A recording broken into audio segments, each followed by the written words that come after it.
What if one NFL team's stadium decision changed the entire league? What if a $1.4 billion gamble could decide whether a city keeps its team or loses it forever? That's exactly what's happening right now in Jacksonville, Florida, where the Jaguars are making one of the boldest moves in sports history. The Jacksonville Jaguars are spending up to $1.4 billion to build what they call the Stadium of the Future. This is no small upgrade. It's a complete rebuild of their longtime home, TIAA Bank Field. The project will give fans a modern, high-tech experience with shaded seating to protect from the Florida heat, new concourses, upgraded food and drink options, and entertainment zones that feel more like a theme park than a football field. There will be outdoor plazas, palm trees, and areas for fans to relax and enjoy the day. Even before kickoff, the new stadium will likely open around 2030, transforming not only how fans watch football, but how they experience Jacksonville itself. But big dreams come with big problems. Because construction will take years, the Jaguars can't stay home. They'll likely play their home games 150 miles away in Gainesville, at the University of Florida's Ben Hill Griffin Stadium, better known as the Swamp. It's one of the largest football venues in America, already equipped to host huge crowds. The choice makes sense from a logistics standpoint, but for fans, it feels like a heartbreak. Jacksonville season ticket holders are frustrated. A 2-hour drive each way means long weekends and higher travel costs. Some fans worry about losing their seats or missing games entirely. One fan said online, "It's like your team is leaving for college and forgetting to call home." Still, others understand that this move might be temporary pain for long-term gain. They see it as a necessary step to keep the team in the city they love. This stadium project matters for one main reason. It could determine whether the Jaguars stay in Jacksonville forever or eventually leave. For years, the team has ranked among the NFL's least valuable franchises. Their current stadium, built in the mid-1990s, is one of the oldest and least advanced in the league.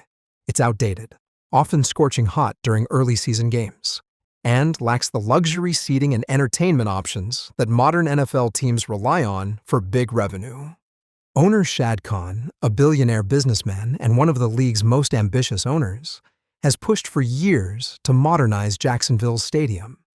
He argues that without major renovations, the city could lose its team altogether. In the NFL, loyalty only goes so far. Teams like the Rams, Raiders, and Chargers have all packed up and moved when better stadium deals came along. Khan doesn't want that to happen in Jacksonville, but he knows the clock is ticking. To fund the project, Khan and the city struck a 50-50 deal. The team will pay about half, and Jacksonville taxpayers will cover the other half, around $700 million. That makes it one of the largest public-private stadium deals in NFL history. Khan insists the investment will pay off, bringing jobs, concerts, and energy back to Jacksonville's downtown. Critics, however, argue that the cost is too high and that taxpayers shouldn't be footing the bill for a billionaire stadium.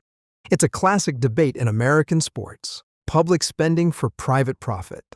Still, when you look at the design, it's hard not to be impressed. The new stadium's plans show a futuristic, glass-covered dome that keeps out heat while letting in natural light. Greenery will wrap around the outside, blending nature with architecture in a very Florida way. Inside, fans can expect new premium clubs, 360-degree walkways, and seating that's fewer in number, but higher in comfort. The new capacity will likely drop from about 67,000 to 62,000, but every seat will offer a better view. What makes this project even more interesting is how it fits into the bigger NFL picture. Other small market teams like Buffalo, Nashville, and New Orleans are watching closely. If Jacksonville can pull off this expensive rebuild and come out stronger, it could prove that smaller cities can compete with the mega markets, like Dallas or Los Angeles. But if the plan fails, it could have the opposite effect, convincing the NFL that only big markets deserve big investments.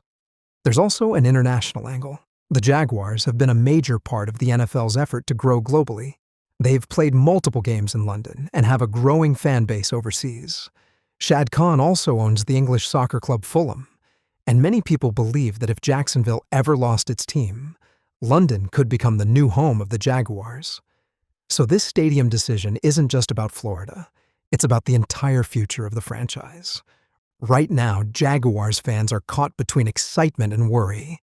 On one hand, this could finally give their team the respect it deserves and bring national attention to Jacksonville. On the other, it could change everything about the local fan experience.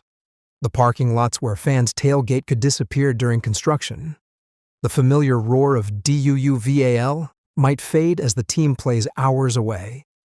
When the Jaguars finally return, the new stadium might feel less like home and more like a corporate event. Still, there's hope that the finished product will reignite the fan base. The team has become competitive again in recent years, led by young stars and passionate coaches. A modern stadium could help lock in that energy for the next generation of fans. So, who wins and who loses in all this? The winners are clear. Shad Khan and the Jaguars will get a stadium that boosts the team's value and ensures they stay competitive with other NFL franchises. The city of Jacksonville could see a major economic boost with new jobs, downtown development, and year-round events. Even the NFL benefits, proving that small market teams can still make big moves without leaving their cities. The losers, though, might be just as important. Local fans will suffer through years without true home games, traveling long distances just to see their team play. Small businesses near the current stadium will lose game day traffic and revenue. And taxpayers, footing nearly half the bill, might wonder whether it was worth the cost. What does this mean for the future of the league? The Jaguars' decision could set the standard for how smaller teams approach modernization. If the plan succeeds, other cities may follow, blending sports with entertainment and city redevelopment. If it fails, we could see more relocations and fewer small market teams in the NFL. The NFL is, at its heart, a business. Every decision, no matter how emotional it feels to fans, is about growth and profit. The Jaguars Stadium project shows how thin the line is between loyalty and business strategy. So, is this a smart move? Or a disaster waiting to happen? The truth is, it's both. It's a huge risk, but one the Jaguars have to take.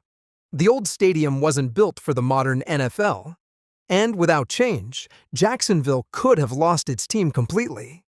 It will hurt in the short term, but if the Jaguars keep winning and fans come back strong, this could be remembered as the bold decision that saved football in Jacksonville.